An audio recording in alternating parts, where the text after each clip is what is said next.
10 Agustus 2023. Dan itu sudah terjadi beberapa kali ya gelombang.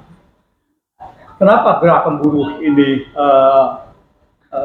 penuntutnya adalah cuma satu atau dua ya, terutama adalah undang-undang Omnibus Cipta Kerja. Nah, ini undang-undang ini dirasakan sangat merugikan kaum buruh khususnya dan juga seluruh masyarakat. Nah, oleh karena itu, mereka sudah mengadakan judicial review untuk undang-undang Cipta Kerja yang sebelumnya, lalu dinyatakan inkonstitusional oleh Mahkamah Konstitusi, dan meskipun itu namanya bersyarat dan dalam 2 tahun harus diperbaiki, dan sebenarnya itu sudah habis.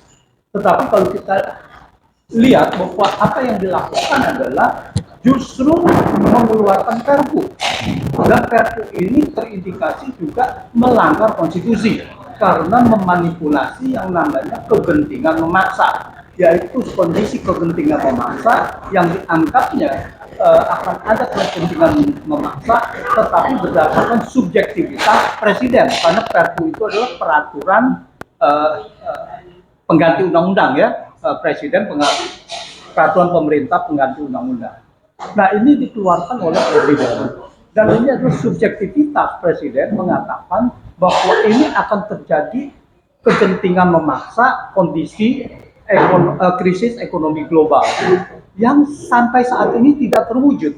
Bahkan penerimaan APBN untuk semester 1, jadi Juni sampai dengan Januari sampai dengan Juni 2023 lebih besar dari tahun 2022. Jadi ini tidak ada, dan jadi ini adalah boleh dianggap sebagai pembohongan kepada rakyat. Oleh karena itu Perpu ini harusnya sudah tidak bisa menjadi undang-undang. Nah, ini saya mengerti mengenai kekecewaan buruh yang terus menerus itu mengadakan protes. Bayangkan yang diungkapkan adalah ada yang sudah 3 tahun berturut-turut, yaitu gaji tidak naik gitu. Artinya apa? Kalau gaji tidak naik lalu inflasi cukup tinggi, maka pendapatan realnya itu turun. Jadi artinya menjadi lebih miskin. Nah, inilah pemiskinan dari masyarakat kepada masyarakat.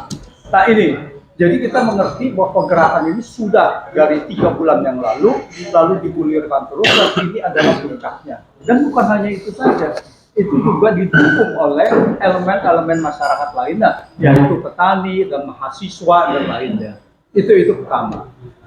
Nah, untuk apa ini Undang-Undang Cipta Kerja ini? Ya, terima kasih. Terima kasih Bang Edi, Om Lim, dan Bapak-Bapak sekalian. Jadi sedikit kita perhatikan beberapa kata kunci yang disampaikan oleh Bung Rocky itu, antara lain ya. Pertama tentang buruh, itu kaitan dengan Ciptaker. Kemudian tentang kesehatan, itu kaitan dengan Omnibus Kesehatan. Kemudian tentang IKN, tentang pergi ke Cina. Nah, kalau kita kaitkan dengan apa yang terjadi, yang kita alami misalnya, soal Ciptaker, Pak Antoni sudah sebut, ini bukan urusannya cuma tentang buruh, tapi misalnya di sana terselip ya aturan bahwa royalti 0%. Ya. Negara dapat apa nanti kalau royalti 0%? Kalau 30% nah, tahun. Ya, tapi yang lebih penting adalah, salah satu yang sangat penting adalah dengan Ciptaker itu urusan masalah perizinan nambang ini bisa di bypass, dikerjakan di kejaksaan, kemudian juga di ombudsman, maka terjadilah penjarahan besar-besaran. Jadi kalau terakhir kita dengar tentang ada penyeludupan 5 juta ton biji nikel, itu menurut sumber yang sangat dipercaya dari Antam ya, saya kebetulan punya teman di sana, menyatakan bahwa yang diseludupkan itu sebetulnya sampai 23 juta ton. Masya Allah. Kenapa sampai bisa terjadi? Ya tadi, ini pada rebutan untuk menjarah, karena aturan lewat Ciptaker itu sudah memuruskan mereka untuk menjarah. Termasuk saya potong bang, kalau itu bisa terjadi dalam kurun waktu depan, kita bolak-balik pada hilirisasi. Ya, Artinya kan tidak ada boleh biji nikel mentah yang keluar dari Indonesia kecuali sudah diolah. Betul. Gimana bisa terjadi? ya karena memang ini berlomba-lomba untuk menambang secepat-cepatnya dan sebanyak-banyaknya, dikawal oleh aparat yang harus menggunakan aturan, penegakan hukum. Lalu tujuannya memang berburu rente besar-besarnya dan bekerja sama dengan siapa? Dengan konglomerat yang ada di sini, oligarki yang ada di sini, dan Cina yang nampung itu. Itulah. Jadi kalau bicara hilirisasi pun sebetulnya, kalau bicara nilai tambah, nikel itu kalau sampai tuntas diproses menjadi barang jadi, itu nilai tambahnya sekitar 17 sampai 19 kali. Nah, yang ada itu cuma sekitar 4 kali. Dan nanti kita ekspor ke Cina, ya, yang di sini juga yang memproses itu sebetulnya juga Cina, smelter Cina mayoritas. Ya kan? Nah, dikirim ke sana nanti kita impor lagi. Jadi nilai tambah yang paling besar itu justru dinikmati oleh Cina, bukan kita gitu. Saya sedikit saya sambung. Ya, ya. Sedikit saya sambung. Ya. Kenapa bahwa biji nikel itu bisa diselundupkan? Begini, smelter kita itu pada awal tahun 2023 itu kapasitasnya cuma sekitar 260.000 ton Ya. Per bulan, per tahun. per tahun. Lalu tambang nikel itu secara yang terbuka saja, artinya yang ada di publik itu sudah 1,6 juta ton. Itu selisihnya kemana? Ya. Nah itu kan udah pasti ada selundupan gitu kan. Ya. Oke. Belum tadi yang termasuk dari tambang nikel yang di Mandiodo yang sebetulnya ilegal. Ya. Itu menambah lagi, jadi kemungkinan besar itu sangat mungkin bisa 23 juta, itu sangat mungkin sekali. Sangat mungkin, ya. Nah, jadi kedua adalah bahwa mereka menyebut hilirisasi, tapi sebetulnya mereka mau menguasai agar yang tambang-tambang kecil untuk biji nikelnya, maka tidak bisa jual kemana-mana kecuali untuk mereka. Ya. Mereka harganya Ya, tetap ya, itu yang saya mereka maksud. jualnya jauh Betul. lebih tinggi. Nah Betul. ini yang membuat Betul. itu. Benar-benar saya tambahin sedikit lagi Ya. ya. Jadi kata persoalan tadi itu betul sekali. Pertama, 90% smelter itu milik RRC, ya Cina. Ya. Kemudian para penambang itu harus menjual ke smelter lokal dengan harga yang dihitung oleh pemerintah. Ya. Harganya 30 sampai 40 dolar per ton, padahal harga internasional 70 sampai 80 dolar per ton. Jadi kita ingat zaman tanam paksa Belanda nih. Ya, pemerintah memfasilitasi, membuat peraturan bagaimana orang lokal harus menjual hasilnya secara sangat murah kepada para begundalnya, Ya. para junjungannya ini. Nah, Ya. saya lompat, Bang Marwan sudah. Masih ada nih, Oke. sedikit lagi. Oke. Jadi kalau kembali ke isu yang diungkap oleh Rocky ya, Rocky juga mempermasalahkan IKN. Ya, kalau kita lihat IKN, dan itu salah satu poin yang ditandatangani oleh Jokowi tanggal 28 Juli yang lalu. Ya. Nah, IKN ini sebetulnya sejak awal juga itu sudah melanggar konstitusi pembentukannya. Ya. Maka kalau digabungkan dengan kepentingan Cina dan kunjungan Jokowi ke sana, ini kita bisa melihat sebetulnya tujuannya itu justru bicara tentang apa kepentingan Cina yang harus dijalankan oleh Jokowi ya sejak dari 2014 sampai sekarang. Nah, sebelum lengser ini lapor dulu ke sana ini, ya, untuk mempersiapkan, untuk menjamin bahwa keinginan Cina itu bisa terlaksana. Nah, saya sedikit mengungkap ya tentang bahwa sejak 2014, kemudian 15, 16, 17 itu selalu Jokowi itu datang ke Cina. Hanya karena COVID saja ya, itu jadi tidak ada kunjungan ke sana. Tapi yang dipublis, ya, tahu. sampai 2022 itu pertemuan Jokowi dengan Xi Jinping itu sudah 10 kali. Masya Allah. Nah, yang terakhir itu adalah 27-28 Juli yang lalu, itu yang ke-11. Nah, kalau kita perhatikan apa kesepakatan yang diambil antara dua pemimpin ini, ini selalu setelah itu ada sesuatu yang merusak kita. Misalnya 2015, kesepakatan membangun kereta cepat. Ya. Jakarta-Bandung yang tadinya itu sebenarnya dikaji oleh JICA dari Jepang. Ya. Tapi berubah. Nah, kemudian yang kedua kita bicara tentang pembangunan smelter. Ya. Nah, ternyata memang ini benar-benar dikasih kesempatan oleh Jokowi Karpet dengan merah. alasan investasi masuk, tapi nanti dikasih bea masuk 0%, tax holiday, 30 TKA Cina, semuanya itu dari sana. Nah, kita dapat apa gitu? Nah, artinya saya hanya ingin mengatakan bahwa Jokowi ke Cina ini sebetulnya bukan untuk kepentingan Indonesia, ya, tapi untuk kepentingan Cina.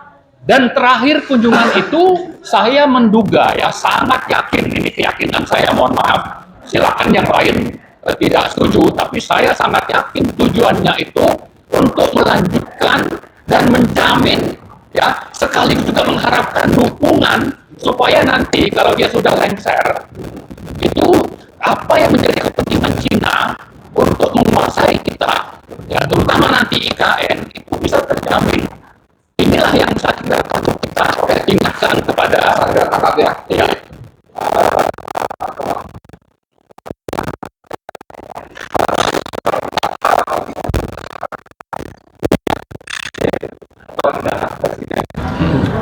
Bajingan, tolol, dan pengecut itu karena menurut Rocky Gerung sebagai kepala negara dia telah menjual negara. Dalam konteks yang antara dipaparkan oleh Bang Marwan tadi. Pak Narko sebagai orang yang pernah bertumpah darah, Pak Harto dulu. Pak Harto dulu aja, lebih senior. Mohon maaf. Ya, sebagai seorang purnawirawan yang mempertaruhkan, soalnya semua profesi itu mulia, ya kan? Kecuali tentara. Tentara itu agak gila. Karena kenapa? Dia tekan siap mati. Nggak ada profesi dokter, lawyer, wartawan siap mati, nggak ada. Kecuali tentara kan? Itu buat negara. Nah, bagaimana Pak Harto lihat seperti ini? Jadi kata Rocky, dia memang bajingan karena kepala negara mau menjual negara. Tolong.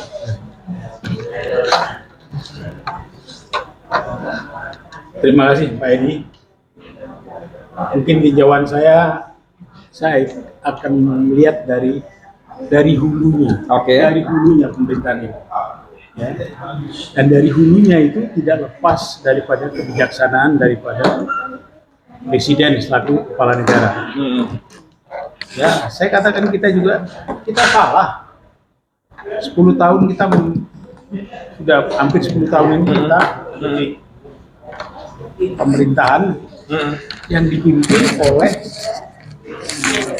orang yang nggak jelas pendidikannya. Nggak jelas Ijazah palsu. Ijazah palsu. Buktikan lagi. Kalau orang Jawa bilang kolo-kolo, dia pakai Dokterandes. Kolo-kolo, kadang-kadang. Iya. Ya. Tapi begitu jadi presiden, wah, Insinyur Soekarno Pakai insinyur. megah pakai insinyur. Ya. Ini saya lihat. Kemudian juga beberapa yang saya lihat itu cara berpakaian, ya. Pakai sendal, pakai Sarung. diterima penghormatan dengan kebesaran seorang presiden pakai begitu. Saya itu aneh bagi saya itu. Iya.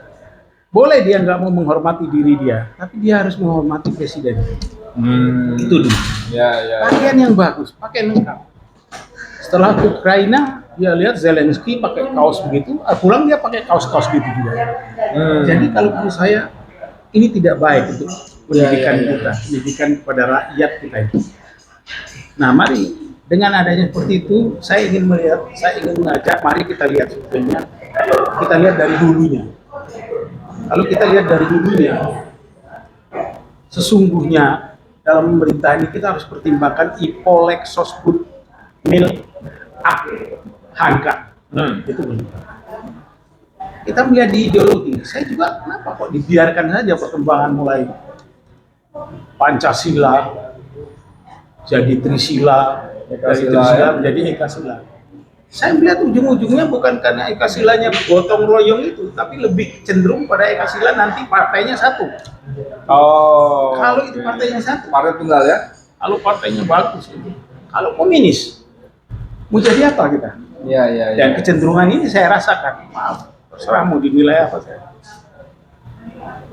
Itu dari ideologi. Dari segi politik, dari politik ini saya juga nggak tahu. Kalau kita bicara masalah Undang-Undang Dasar 45, masalah Pancasila, saya kira kalau bagi saya politik dengan cara partai ini salah kalau menurut saya. Karena kalau saya baca daripada Undang-Undang Dasar 45 dan Pancasila itu nggak ada kok yang mengarah ke partai kita, partai-partai itu memberi kuasa. Saya mau tanya sekarang, partai mana yang punya legal standing dari rakyat? Dari rakyat. Mereka kan legal standingnya karena mereka kaya. Mereka kaya, punya uang, sertanya juga daya tariknya uang, akhirnya dia membuat partai. Partai itu akhirnya berubah menjadi oligarki politik. Nah, kalau oligarki politik dengan oligarki ekonomi bersatu, ya ini sekarang ini sekarang hancurnya kita. Nah, kemudian kalau kita lihat dari segi ekonomi, lebih amburadul. Karena apa saya katakan? Presiden bikin utang sak maunya. Kenapa? Karena MPR kita nih dilayukan, dibancikan sebanci-banci. Harusnya nggak bisa dia. Jadi presiden dilantik, saya pindahkan ibu kota. Bunyi dong aturannya. Bagi saya, kemelinti orang. Kemelinti. Tahu kemelinti nggak, saudara? Jadi sok gitu. Emang negara ini punya, kalau orang Betawi bilang, emang negara ini punya lo. Tapi kalau MPR tidak dibancikan, keluar dari persetujuan MPR, semua wakil rakyat ada di situ baru. Kalau memang mau pindah, baru dia akan katakan kamu presiden. Kalau presiden jadi mandataris, kamu laksanakan. Ini enggak. Akhirnya kemelinti itu merembet sampai ke bawah-bawah. Ada yang ngumpulkan lurah sampai 2.500. Kita solo kan? Kita sopo. Juga RBP juga kumpulkan. Ini sopo. Ini kan kemelinti yang banget. Jadi rasa nasionalisnya itu tidak ada. Terus kita bicara di bawah, turun ke ekonomi, di politik. Ekonomi orang berutang seenaknya. Siapa saya katakan seenaknya? Utang kita ini bukan main besar. Bahkan kemarin saya lihat anggaran dasar untuk kesehatan itu lebih kecil daripada kalau kita membayar bunga utang 1 tahun. Mana artinya? Nggak benar ini, sudah negaranya sudah nggak benar. Utang seenaknya. Kemudian tadi namanya dari Pak Marwan katakan itu nikel 5, bahkan ada informasi 20 juta atau 23 juta. diselundupkan. Kalau bagi saya itu bukan penyelundupan. Tapi Kalau penyelundupan itu 100-200 kilo itu penyelundupan. Kalau 5,3 juta ton, 20 juta ton itu bukan penyelundupan. Itu pasti ada izin daripada pejabat. Jadi yang melakukan itu kalau menurut saya itu pejabat. Itu pejabat. Ini begitu ekonomi kita. Sekarang kita sedih budaya. Ya Allah. Ini budaya malu sudah tidak ada. Sudah tidak ada budaya malu. Namanya nepotisme, anaknya diangkat ini diangkat ini. Itu sudah nggak ada malu. Kalau orang yang tidak punya malu, apa yang harus itu? padahal dalam Islam al-haya'u minal iman. Malu itu bagian dari iman. Bagian dari malu. Jadi kalau sudah tidak malu, ini bagian daripada orang yang tidak beradab. Oke, Pak Harto, mohon maaf. Sudah ditangkap pesannya. Saya ingin ke sebelah Jenderal yang anteng ini. Pak Harto, itu salah satu yang membuat yang ditandatangani waktu kunjungan ke Chengdu, Cina 28 Juli kemarin adalah menyerahkan detail desain istana dan IKN kepada Cina. Padahal kalau istana itu kan kalau sampai diserahkan detailnya kepada asing itu kan sama saja, kalau saya yang awam nih ya, secara kedaulatan keamanan kan rawan sekali. Sama aja bilang bahwa monggo saya diamat-amati, monggo saya diintip, monggo saya disadap, kan begitu. Pripun Pak Jenderal? Makasih Pak Edi menanggapi hal itu. Kalau menurut saya itu satu pekerjaan konyol atau bunuh diri. Ya kalau rumah kita atau tempat kita dan seluruh keluarga kita dibangun oleh pihak-pihak yang suatu saat bisa saya tidak senang kepada kita. Oh iya. Suatu saat bisa saya tidak senang kepada kita. Itu kan sama dengan sudah membuka semua kelemahan-kelemahan kita. Ya. Kemudian yang kedua itu menjual kehormatan dan harga diri bangsa. Banyak putra-putra daerah yang punya kemampuan yang diakui oleh dunia internasional. Kita selalu lihat di media-media itu bahwa putra-putra bangsa Indonesia itu mendapatkan award atas reputasi kemampuannya. Ini ngapain kita? Menyerahkan, membangun negeri kita sepenuhnya kepada asing. Yang lebih menyedihkan lagi, membangun dengan hutang. Itu kan menyulitkan, kalau nggak dikatakan menyengsarakan anak cucu kita ke depan. Gitu. Itulah tanggapan saya. Dan pembangunan IKN di Kalimantan Utara itu, menurut saya dari sisi pertahanan itu banyak sekali kerawanan. Bertetangga langsung dengan daratan negara asing, dalam hal ini Malaysia. Kemudian sangat dekat dengan yang sekarang sedang menjadi konflik internasional, Laut Cina Selatan, Natuna segala macam. Sebenarnya Jakarta ini di samping sejarah, secara strategis juga sudah tepat. Tinggal kita tata. Jadi itu ada pekerjaan konyol kalau nggak bilang ya setuju dengan kata Rocky Gerung, tolol gitu.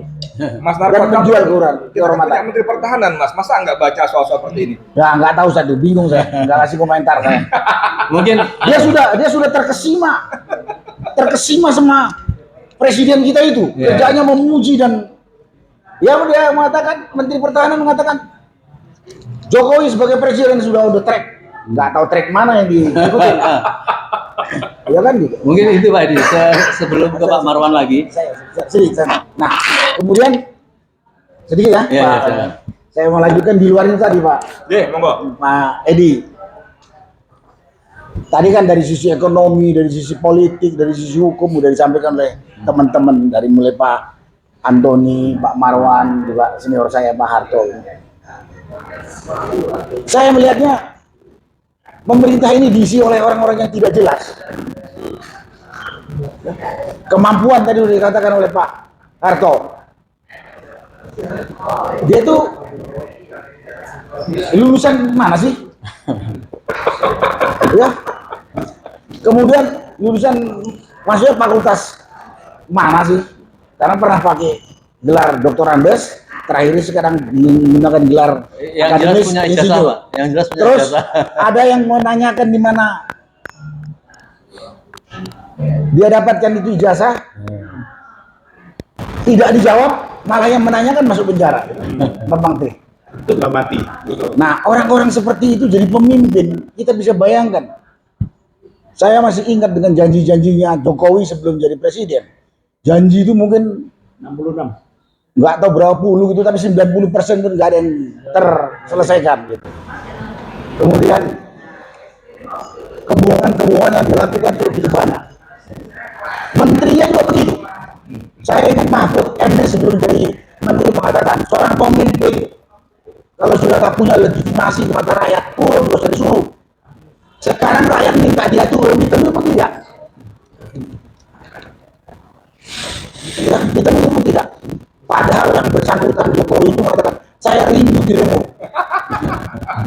Tapi setiap ada demo tidak pernah ditemui untuk berdiskusi. Apa sih aspirasi yang disampaikan oleh rakyat? Tidak pernah. Jadi yang perlu saya sampaikan pada kesempatan ini, dalam dunia yang begitu modern, begitu murah untuk mendapatkan informasi, janganlah lagi berkata bohong. Janganlah menipu rakyat. Rakyat tahu. Semua itu Dampaknya menimbulkan ketidakpercayaan kalau kadang-kadang muak pada pemerintah ini. Karena sudah tidak ada kepercayaan. Menterinya ada yang sombongnya kayak nggak bisa mati.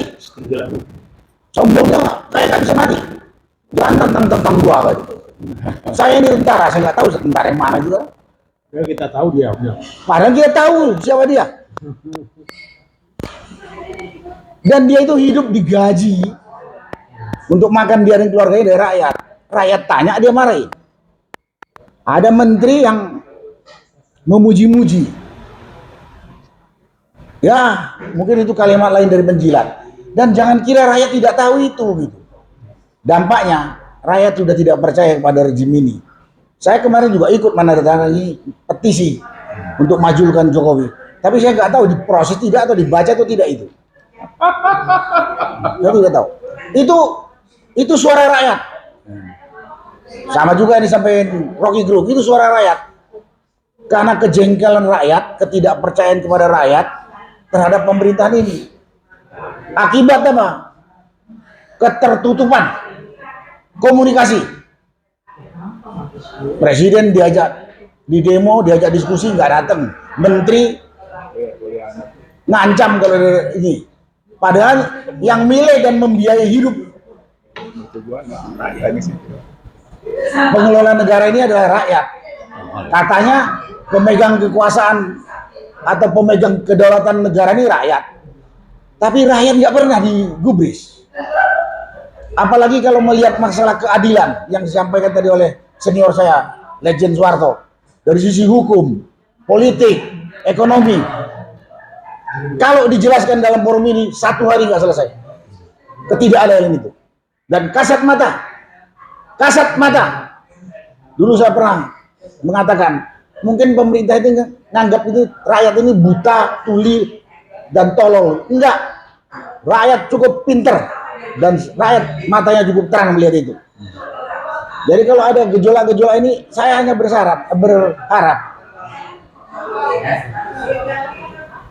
temui, ajak diskusi, dan akui kalau salah. Kalau enggak, akan menjadi kondisi begini. Dan banyak lagi hal-hal lain yang saya lihat memang membuat rakyat tidak percaya, membuat rakyat muak dengan kondisi yang dihadapin. Semua ini karena kesayangannya kepada negara, kesayangan kepada bangsa, sayang pada keturunannya, anak cucunya yang khawatir karena negara ini sudah istilahnya Pak Edi nggak tahu tergadai atau terjual kepada asing. Nah, itu yang ditakutkan, bukan karena kita punya maksud mau menghancurkan negara ini, tidak. Radikal itu muncul karena ketersumbatan komunikasi. Cuman tuduhannya radikal. Menurut saya akibat ketersumbatan komunikasi antara rakyat dengan orang-orang yang diberi amanah untuk mengelola negara ini. Baik eksekutif, legislatif, yudikatif.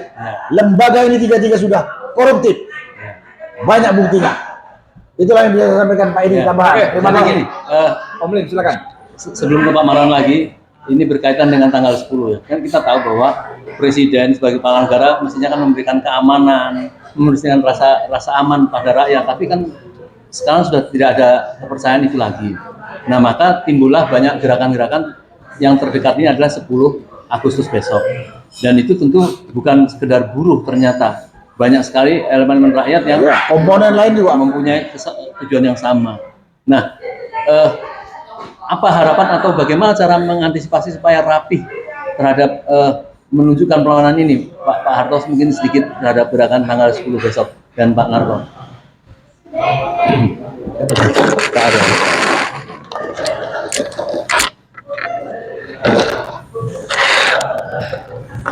Kalau boleh saya katakan, mungkin saya akan berkaca dari pengalaman saya tahun 98 ya. Pengalaman 98. Pengalaman 98 itu adalah satunya tujuan antara para mahasiswa, para buruh, rakyat dengan TNI. Tapi sekarang kita melihat TNI itu dilumpuhkan. Saya katakan dilumpuhkan. Contohnya kalau Undang-Undang Polri tahun nomor 2 tahun 2002 itu aja sudah ketimpangan. Itu aja sudah membuat ABRI seolah-olah di bawah polisi. Apa? Kalau saya tandai satu saja. Di situ ada pasal yang mengatakan Polri di bawah langsung kepada Presiden. TNI, Kemenhan saja. Kalau kita lihat ada rapat kabinet misalnya, Polri boleh ikut rapat kabinet, dia bawah Presiden. Panglima TNI nggak boleh. Enggak, nggak usah ikut.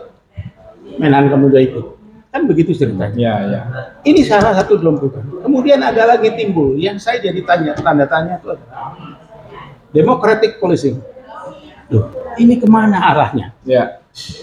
Artinya apa? Polisi sudah mulai diseret ke bidang politik. Dan kecurigaan saya, terasa kecurigaan saya. Terus apa? Mendagri jadi dari polisi. Ya, apa enggak itu pelemahan?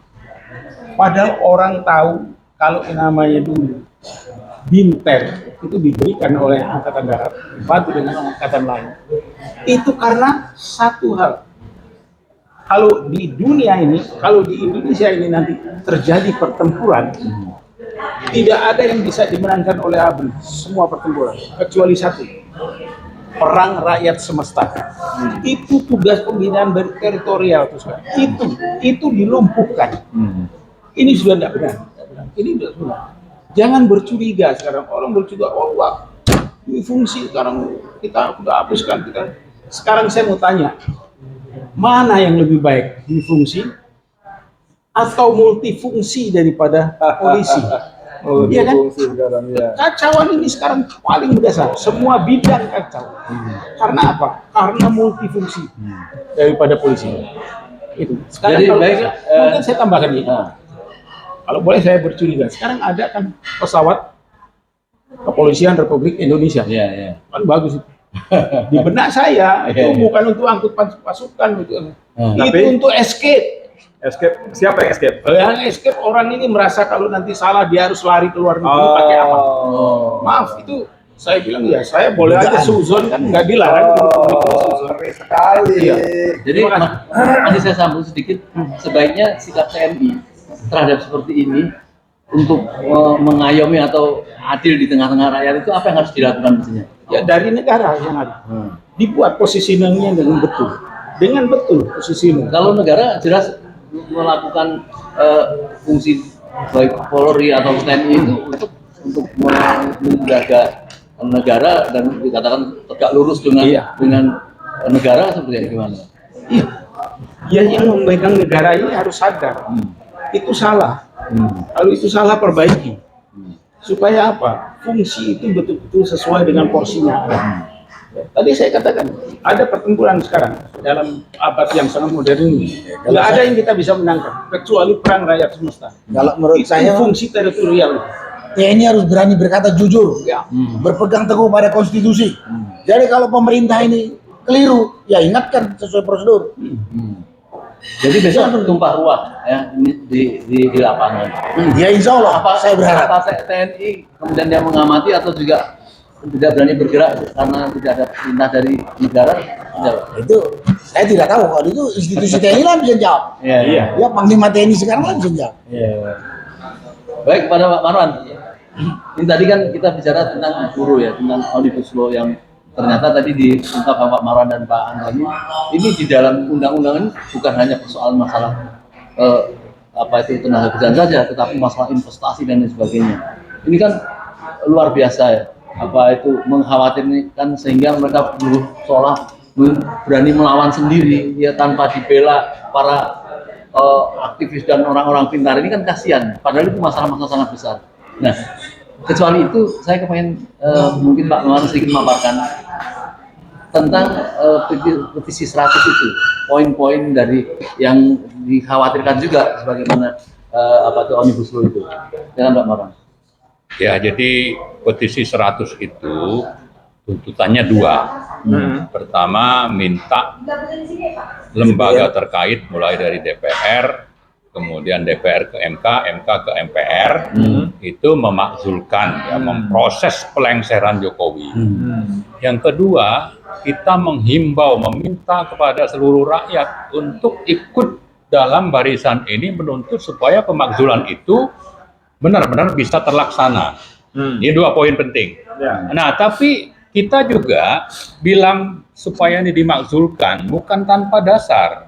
Ya, sudah sangat banyak pelanggaran pasal-pasal dalam konstitusi yang sudah dilakukan oleh Pak Jokowi lah. Semua bidang kehidupan. Hampir semua bidang. Tadi Ciptaker. Sebetulnya kan itu oleh MK ditolak. Ya kan? Tapi diakali dengan menerbitkan Perpu. Ini kan sudah pelanggaran jelas. Penetapan undang-undang APBN.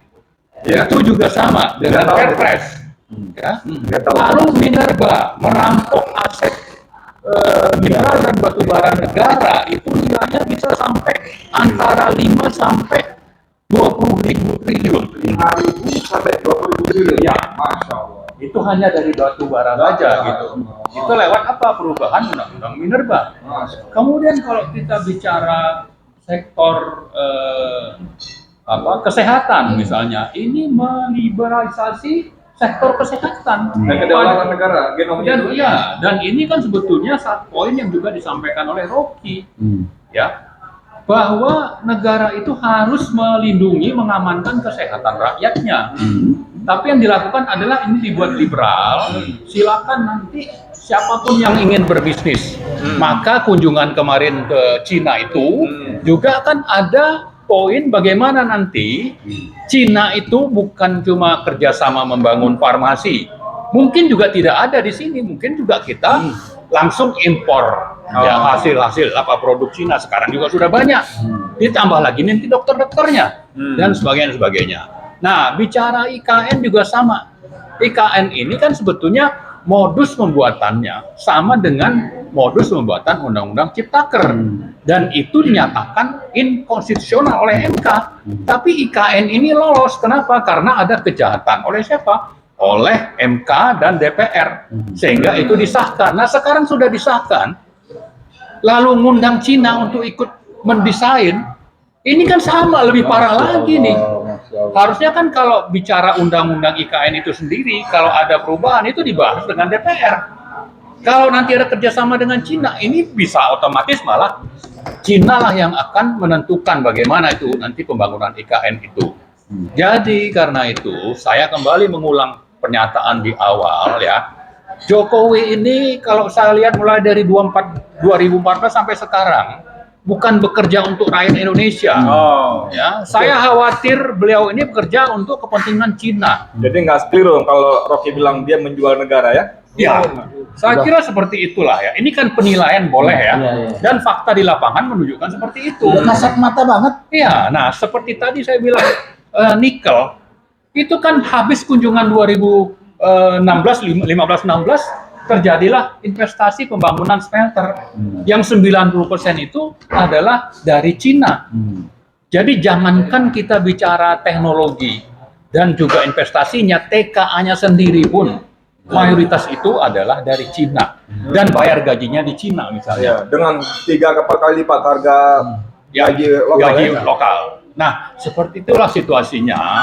Nah, karena itu kembali tadi pertanyaan awal, petisi ini penting untuk kita mengajak rakyat ya, karena memang DPR sama Jokowinya sendiri sudah tidak bisa diingatkan. Ya, dengan petisi itu kita berharap rakyat paham apa masalah.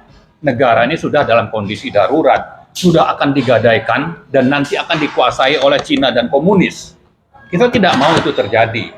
Kita tidak mau nanti anak cucu kita itu menjadi orang-orang yang bekerja untuk kepentingan Cina dan komunis itu gitu. Maka mari kita lawan. Oke. Ya, saya kira begitu. Ya. Saya izin ke Jenderal Saya minta izin duluan ya. Harto ya. Ada acara. Oke. Mohon maaf. Makasih Bang Marwan. Kita juga mau jalan nih. Iya, Duluan. Terima kasih ya. Pak Harto, ini kan bola-balik kita ngomong perlawanan ya, termasuk people power, ada petisi 100 segala macam, nanti tanggal 10 Agustus segala macam. Nah, belajar dari pengalaman 98, Ya. saudara sekalian, Letnan Jenderal Soeharto ini dulu Komandan Korps Marinir yang tahun 98 jasanya luar biasa besar lah, sama mahasiswa demonstran relatif lebih friendly gitu kan ya, perintah Pak Harto begitu tadi. Nah, saya mau tanya dua hal. Pertama, apa kunci sukses gerakan 98 waktu itu? Yang pertama. Yang kedua, mungkin nggak sukses 98 diulang hari-hari ini? Monggo, silakan. Kalau boleh saya katakan sukses tahun 98 itu adalah bagaimana komunikasi kita yang berjalan dengan kaum milenial pada waktu itu. Kita itu siapa? Kita, jadi Militer. kita militer Militer. dengan para milenial kita, Oh. adik-adik kita, anak-anak kita di mahasiswa. Ada komunikasi. Sangat ada. Oh. Sebagai contoh saya katakan, kalau lagi bergerak pada waktu itu, UI itu kalau jaket kuning dari Fakultas Kedokteran berangkat dipimpin oleh sama Pak Haryadi Darmawan. Oh, rektornya ya? Mas Harto, aku gerage ini. Lanjut Pak, kita kalau. Oh, Masya Allah. Ini yang sekarang saya tidak ada. Tidak ada. Karena apa? Karena TNI ini dilemahkan, lebih lemah daripada polisi. Yang itu saya katakan lebih lemah. Iya, iya. Nah, kalau menurut saya kita harus hidupkan.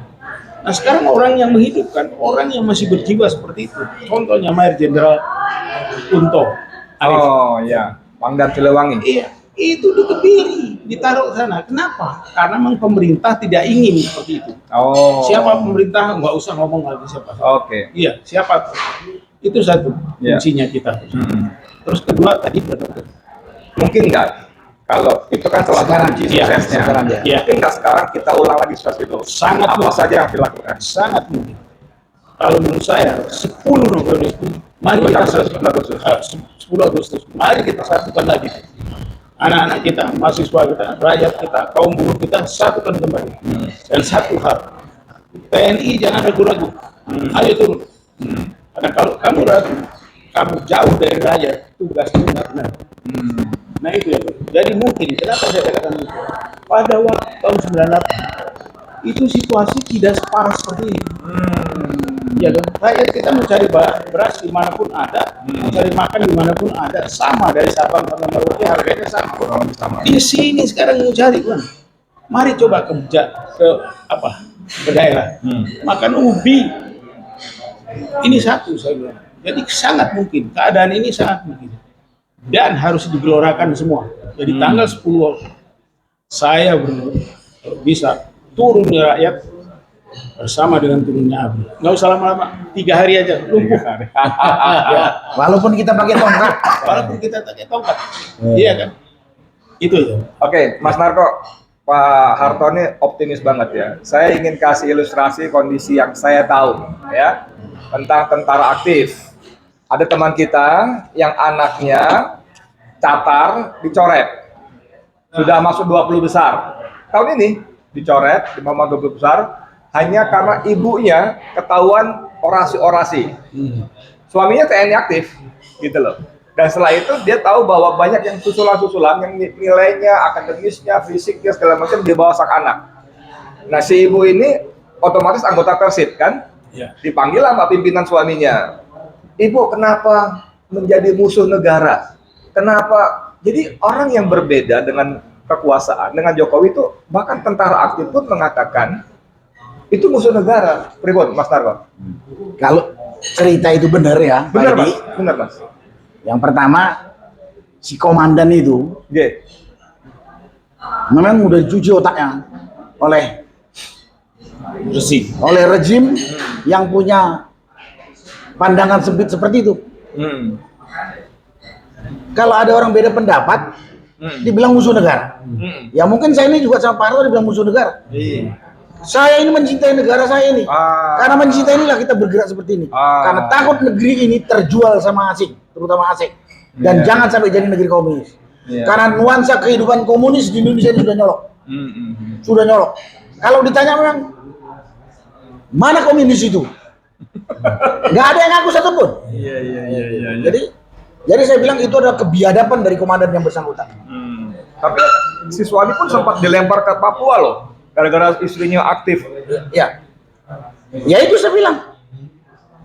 Ketidakadilan yang terjadi di negara ini kondisi sekarang. Dan kelemahan TNI saat ini.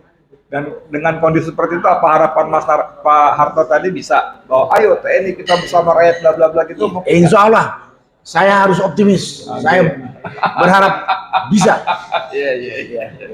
Tapi paling tidak apa yang telah disampaikan Pak Antoni, Pak Marwan tadi tentang materi-materi pelanggaran konstitusi itu, dan bahkan sudah mengatakan Pak Marwan di 100 itu sudah mengendaki pemakzulan. Tapi menurut Pak Arto dan Pak Narto, memang apa TNI melihatnya seperti itu ya? Artinya ya ini sudah memang harus dimakzulkan.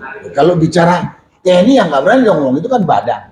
Itu orang-orang yang ada dalam kelompok yang menulis petisi itu ya berpandangan seperti itu. Bener banget yang dibilang oleh Pak Marwan tadi. Makanya kita mau buat petisi itu. Dan memang di dalamnya itu kan perpaduan segala elemen masyarakat, termasuk purnawirawan TNI.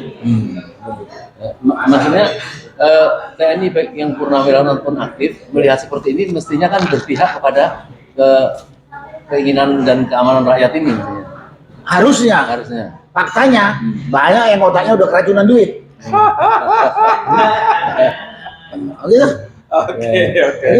Oke, kita balik ke topik awal ya. Ini juga menjelang tutup saya kira ya.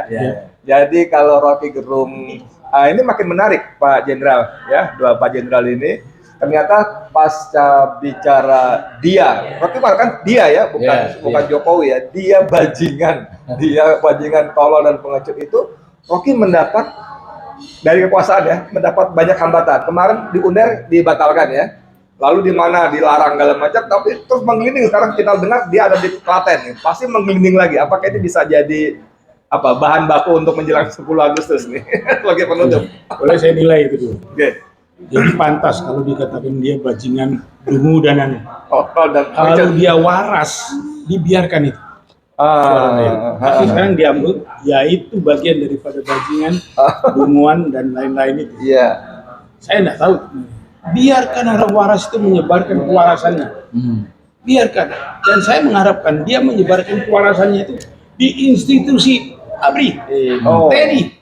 Kasih tahu adik-adik kita. Tahu Rocky ya? Ini saudara. Jangan cuma karena disiplin, jangan cuma kita pakai sabta marga. Itu salah kalau kita justru mengikuti itu salah. Kita tidak sabta margai. Dengarkan itu dan lakukan itu. Do it. Jangan lagi tunggu. Ya.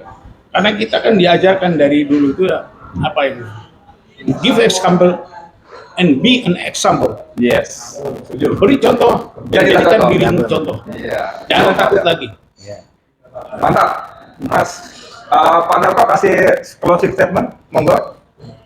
Pernyataan penutupnya Pak, monggo silakan. Saya berharap pemerintah dengan seluruh jajaran dan aparatnya membuka komunikasi dengan rakyat, dengarkan aspirasi rakyat, ikutin maunya rakyat karena Anda diangkat dan digaji oleh rakyat. Kalau kemudian rakyat marah karena Anda tidak mendengarkan suara rakyat, wajar saja, karena kedaulatan itu ada di tangan rakyat. Anda itu sebetulnya hanya pelayan rakyat. Terima kasih. Oke, Mas Prabowo, silakan tutup. Ya, saya kira kita dengan mengucap Bismillah ya, apa yang diniatkan rakyat, para buruh dan semua lapisan masyarakat dan tokoh untuk berharap tanggal 10 itu memang permintaan dari buruh itu dalam hal ini adalah pembatalan Undang-Undang Omnibus Law.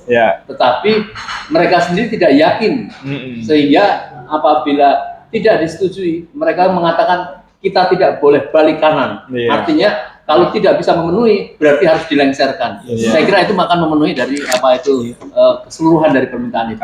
Jadi itu Bung Edi. Sip. Jadi pesannya dari para senior kita ini bahwa TNI please banget ya, kembalilah jati diri sebagai tentara rakyat ya.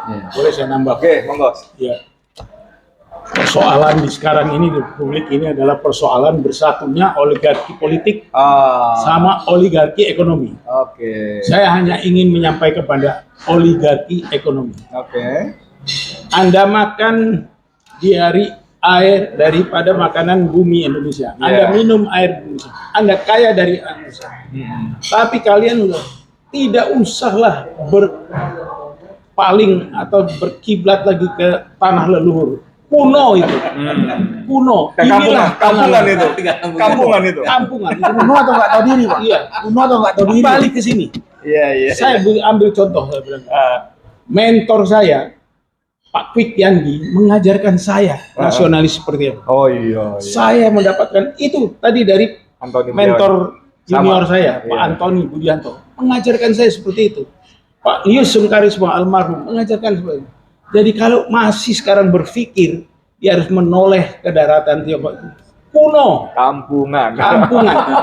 Ayo balik, mari kita bangun sama-sama ini. Indonesia ya? Iya. Oke. Masih. Makasih. Oke, Mas Om Lim cukup? Ya, cukup. Oke. Oke, saudara sekalian, demikian obrolan kami satu persatu tadi meruduli ya, melarikan diri lebih awal. Profesor Antoni ada perlu yang lain, kemudian Bang Marwan, tapi kita masih bersamai dengan dua jenderal kita sampai selesai, benar-benar bermanfaat dan kita ingin Indonesia yang lebih baik ke depan untuk anak cucu kita ya. Amin.